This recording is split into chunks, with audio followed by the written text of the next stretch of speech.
हम एक बहुत ही सुंदर देवी गीत गाने जा रही हूँ। आप सब कमेंट में ज़रूर बताना कैसा लग रहा है।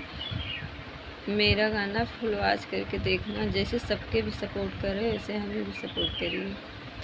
फुलवा माई मोर डोला चढ़ी आवे नी हमार नगरी, माई मोर डोला चढ़ी आवे नी हमार नगरी। फुलवा बिछाई हम तो सारी डगरी, फुलवा बिछाई हम तो सारी डगरी। माई मोर डोला चढ़ी आवे नी हमार नगरी, माई मोर डोला चढ़ी आवे नी हमार नगरी। अपने हम मैया के हरवा पहिनैबे हो, अपने हम मैया के हरवा पहिनैबे।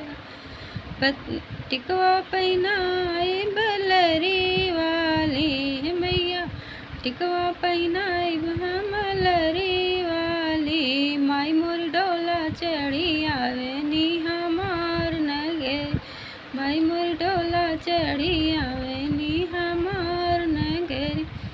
फुलवा बिछाई बिनो तो सारी डगरी, फुलवा बिछाई बिनो तो सारी डगरी। माई मोर डोला चढ़ी आवे नी हमार नगरी।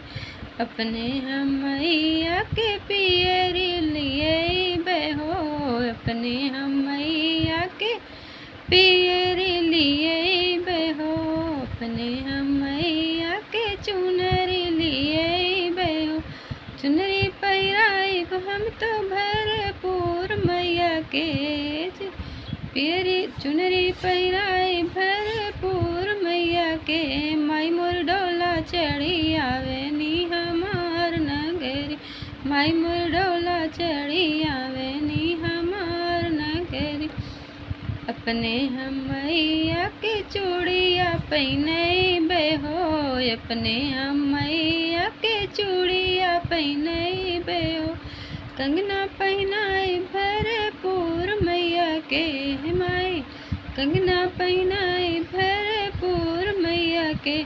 माई मोर डोला चढ़ी आवे नी हमार नगरी, माई मोर डोला चढ़ी आवे नी हमार नगरी।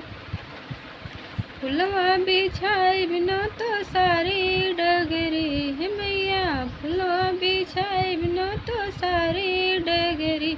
माई मोर डोला चढ़ी आवे नी हमार नगरी। अपने हम मैया के पैजन पहिनैबे हो, अपने हम मैया के पैजन पहिनैबे हो।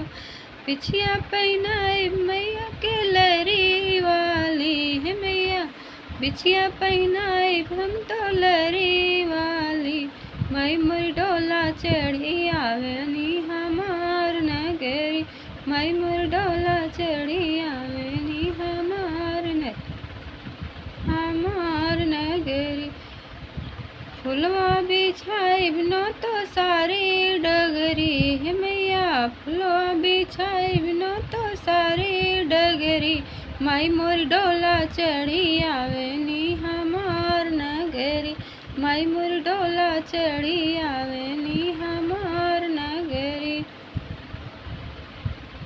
कैसा लगेगा आप सब ज़रूर कमेंट में बताना, ये गाना कैसा है।